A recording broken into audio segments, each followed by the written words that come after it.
क्या हम इस विशाल ब्रह्मांड में अकेले हैं? ये एक ऐसा सवाल है जिसने इंसानों को सदियों से उलझा रखा है। विज्ञान कहता है कि ब्रह्मांड में खरबों तारे और ग्रह हैं, तो फिर अब तक हमें कोई मिला क्यों नहीं?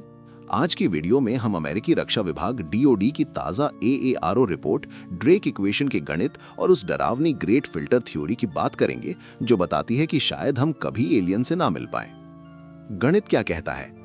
1961 में खगोल शास्त्री फ्रैंक ड्रेक ने एक समीकरण दिया था जिसे ड्रेक इक्वेशन कहते हैं। ये बताता है कि हमारी अपनी मिल्की वे गैलेक्सी में कितनी ऐसी सभ्यताएं हो सकती हैं जिनसे हम संपर्क कर सकें। हाल के स्टैटिस्टिकल ड्रेक इक्वेशन मॉडल्स के अनुसार हमारी गैलेक्सी में लगभग 4590 संवाद करने योग्य सभ्यताएं हो सकती हैं। अगर ऐसा है तो हमारे सबसे करीबी पड़ोसी लगभग 2670 प्रकाश वर्ष दूर हो सकते हैं। फर्मी पैराडॉक्स और सब हैं कहां? यहीं पर आता है फर्मी पैराडॉक्स। भौतिक विज्ञानी एनरिको फर्मी ने 1950 में एक सरल सवाल पूछा था, सब हैं कहां? Where is everybody? अगर ब्रह्मांड इतना पुराना है और जीवन की संभावना इतनी अधिक है, तो अब तक कोई एलियन या उनका यान पृथ्वी पर क्यों नहीं आया? क्या वाकई जीवन इतना दुर्लभ है? AARO रिपोर्ट का बड़ा खुलासा। बहुत से लोग मानते हैं कि अमेरिकी सरकार ने एलियंस के क्रैश हुए मलबे और उनके शरीर छिपा रखे हैं, लेकिन फरवरी 2024 की AARO की ऐतिहासिक रिपोर्ट कुछ और ही कहती है।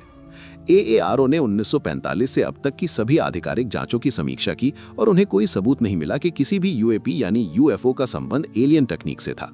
रिपोर्ट के अनुसार ज्यादातर UFO साइटिंग्स असल में गुप्त मैन्य परीक्षण, नए ड्रोन या गुब्बारे थे।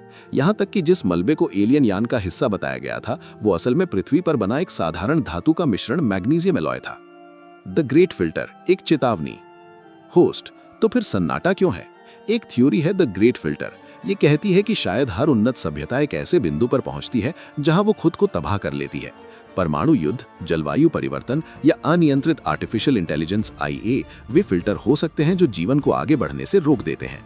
क्या इंसान इस फिल्टर को पार कर पाएगा या हम भी ब्रह्मांड के इस खामोश इतिहास का हिस्सा बन जाएंगे? ताजा खोज K2-18b। लेकिन उम्मीद अभी बाकी है।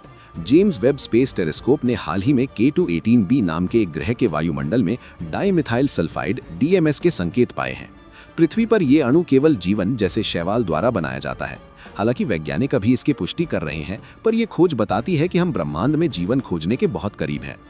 अंत में, चाहे हम एलियंस खोज लें या ये पता चले कि हम वाकई अकेले हैं, दोनों ही बातें अद्भुत होंगी।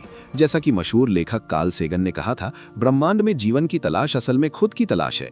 आप क्या सोचते हैं? क्या सरकार वाकई कुछ छिपा रही है या हम वाकई इस अनंत आकाश में अकेले हैं? कमेंट्स में बताएं। इस वीडियो को लाइक करें और विज्ञान की ऐसी ही रोमांचक कहानियों के लिए सब्सक्राइब करें। ब्रह्मांड